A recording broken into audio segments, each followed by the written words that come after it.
She was the last surviving member of one of the most influential groups in music history, the Mamas and the Papas. But decades after their songs defined an entire generation, Michelle Phillips would be the one to finally lift the veil on a secret that shook the foundations of rock and roll. The mystery of Mama Cass Elliot's daughter and the identity of her real father. A truth Cass took to her grave. Michelle never set out to be the keeper of such a secret. To the world, she was the face of California beauty, the woman who embodied the light, the freedom, and the music of the 1960s. But behind the sunlit photographs and soft harmonies was a story filled with obsession, betrayal, and heartbreak. The kind of story that could only have been born in the chaos of fame. The deeper you look, the more the perfect image of Michelle Phillips begins to fracture. A childhood shadowed by confusion, a marriage entangled in drugs and jealousy, and a revelation that would change how the world remembered an entire generation of artists. What she revealed years later would shock even those who thought they knew everything about the Mamas and the Papas. It was a secret buried under layers of silence, and the truth, when it came, was almost too heavy to bear. Don't take your eyes off this video if you want to uncover the full, shocking truth. Because behind the beauty, behind the fame, behind the harmony, lies the story that Hollywood never wanted you to hear. Before the lights, before the fame, before the tangled loves that would define her, she was simply Holly Michelle Gilliam, a child of two worlds, learning early that beauty often grows from chaos. She was born in Long Beach, California on June 4, 1944, into a home where affection and conflict lived side by side. Her father, Gardner Burnett Gilliam, was a man of contrasts, disciplined and magnetic, proud of his Texas roots, but restless to the point of recklessness. Her mother, Joyce Poole Gilliam, was delicate, kind, and easily overwhelmed by her husband's intensity. The marriage could never last. When it ended, Gardner took Michelle and crossed into a different world entirely, Mexico City in the 1950s. It was a city alive with rhythm, street vendors shouting over car horns, guitars echoing from cantinas, and the scent of chili and diesel in the humid air. For a young blonde American girl, it felt like stepping into another planet, dazzling and strange, full of danger and color.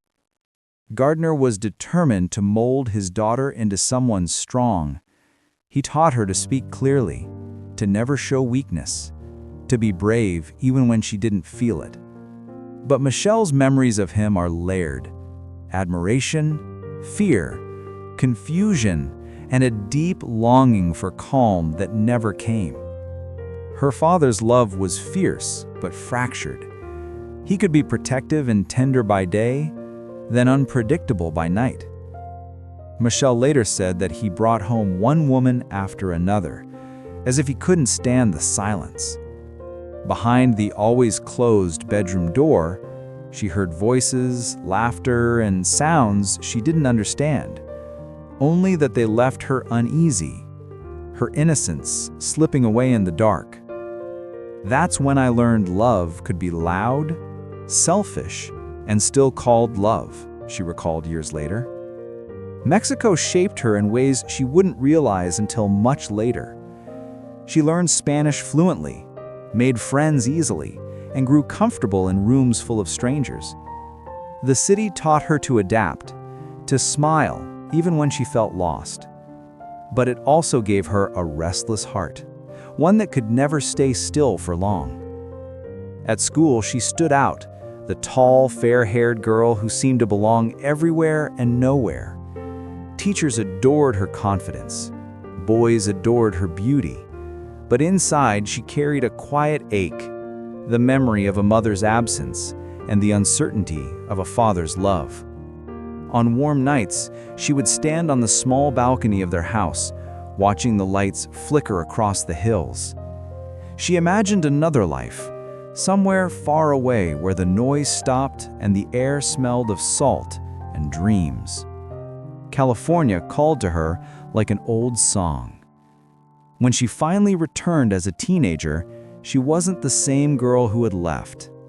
Mexico had toughened her, softened her, and left a mark on her soul, a blend of discipline and defiance that would define the woman she'd become. By 16, she was bold, intelligent, and unafraid to walk into any room. She didn't yet know that the next room she entered would hold John Phillips, the man who would make her a star, a wife, and a ghost of her own freedom. When Michelle returned to California, the sun felt different. It wasn't just warmth, it was a promise. The beaches of Los Angeles shimmered with youth and rebellion. The air was electric with music. Bob Dylan's words, the Beatles' harmonies, and that new California sound that was shaping a generation. She was barely 17 when she met John Phillips, a man twice her age, brilliant, magnetic, and dangerous in the quietest way. John was already married with children, but Michelle didn't yet understand boundaries. She only understood connection. He was everything her father had been, and everything she thought she could control this time. Intelligent, powerful, impossible to resist. Their connection was instant. John saw in her a beauty that could captivate a crowd. She saw in him a mind that could turn chaos into melody. He became her mentor, her lover, her husband, and eventually her undoing. By 1962, they were married. By 1965, they were making history. Together with Denny Doherty and Cass Elliot, they formed the Mamas and the Papas, a harmony so perfect it felt otherworldly. Their songs became the soundtrack of a decade. California Dreamin', Monday, Monday, Go Where You Wanna Go. Each note carried that sweet ache of longing, the sound of a generation searching for freedom and finding heartbreak. But inside the band, freedom came with a price. John ruled like a quiet storm. He was creative, visionary, but controlling to the point of cruelty. Michelle, young and full of life, began to feel the walls closing in. Still, on stage and in the studio, their chemistry was undeniable. Michelle's voice blended effortlessly with Cass's warmth and Denny's emotion. She didn't have the biggest voice, but she had the kind that lingered, breathy, intimate, almost hypnotic. The camera loved her, so did the magazines. In a world full of free love and flower crowns, Michelle Phillips became the face of California beauty. But fame and love have a way of corroding each other. John's admiration for Michelle's beauty turned into jealousy. He wanted her to be loyal, perfect, his muse. Yet, he was surrounded by temptations of his own. The marriage began to twist into something darker, a mix of music, drugs, and manipulation disguised as art. They toured, recorded, and fought, all in the same breath. Cass Elliot, the heart of the group, watched it all unfold. She loved Denny, who loved Michelle, who was still trying to love John. It was a circle of affection and betrayal so tightly wound that every harmony began to sound like pain. And yet, when the lights came on, they sang like angels. Audiences didn't hear the arguments, the tears, or the tension that filled the studio. They only heard magic. And for a few years, that illusion held everything together. In those moments, Michelle felt alive. She felt seen. She believed in the dream they were selling to the world, a dream of peace, love, and perfect harmony. But dreams fade, and the higher you climb, the harder the fall. By the late 1960s, the golden glow of the Mamas and the Papas began to flicker. Drugs had crept in. Egos had swollen. The free love movement that once promised liberation was now just another trap. John grew distant, controlling, paranoid. Michelle began to rebel, quietly at first, then unmistakably. She started finding comfort in others, people who listened, who saw her more than a muse. And among them was the one man she wasn't supposed to love, Denny Doherty. Their affair would be the spark that blew apart the harmony of an era. It began quietly, the kind of secret that hides in glances, in laughter that lingers too long, in words left half-spoken. Denny Doherty had always been kind to Michelle. He saw her differently, not as John's wife or the band's beauty, but as someone fragile and hungry for warmth. And in the chaos that surrounded the Mamas and the Papas, warmth became its own form of rebellion. Michelle had tried to fight it. She knew what it meant to cross that line, but Denny's charm was disarming, and his voice, the same one that sang beside hers every night, carried the same loneliness she felt. One night their harmonies bled into something more. It wasn't planned, it wasn't right, but it felt inevitable. "We were all searching for love in the same room," Michelle would say years later, and sometimes the songs blurred into real life. When John found out, the fallout was instant. He was furious, not just betrayed, but humiliated. The man who controlled every note of their music suddenly couldn't control the one thing that mattered most to him, Michelle. The tension inside the band became unbearable. Rehearsals turned into arguments, studio sessions dissolved into silence. Cass Elliot, who had loved Denny in secret, was devastated. She tried to hold the group together, but every harmony now carried a crack that couldn't be patched. John fired Michelle. For a brief time she was out, replaced by another singer, Jill Gibson. But audiences didn't buy it. Without Michelle, the Mamas and the Papas looked incomplete, like a photograph with one corner torn away. And so she was brought back, the prodigal muse returning to the very cage she had tried to escape. Backstage, the smiles were rehearsed, the affection mechanical. On stage, they performed Monday, Monday, California Dreamin', Words of Love, songs that now felt like ghosts of a lost time. The press called them the sound of sunshine, but inside, the band was collapsing. By 1968, the magic was gone. The dream had burned itself out. John and Michelle's marriage disintegrated completely, swallowed by resentment, drugs, and the kind of silence that no song could fill. She filed for divorce, young, famous, and already exhausted by a lifetime of living too fast. John spiraled into bitterness.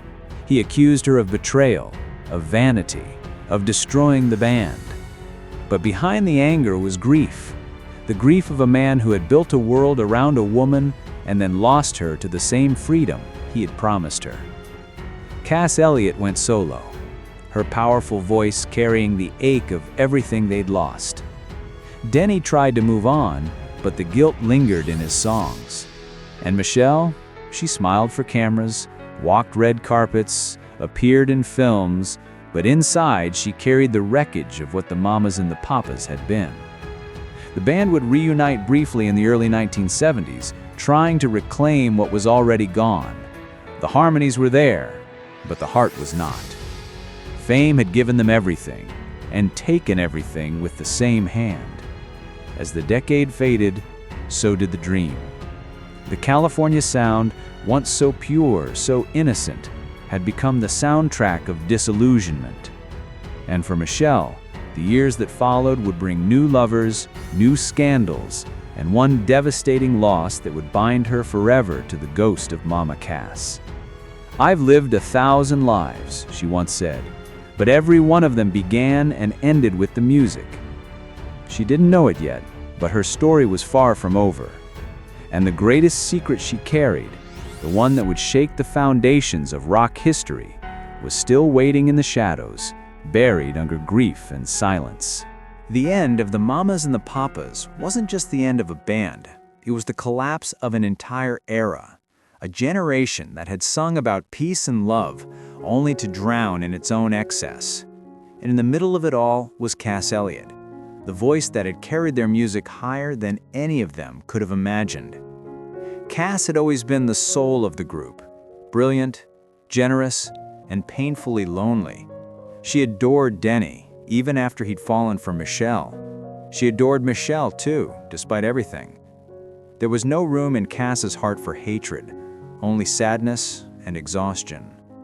When the band dissolved, each of them went their own way.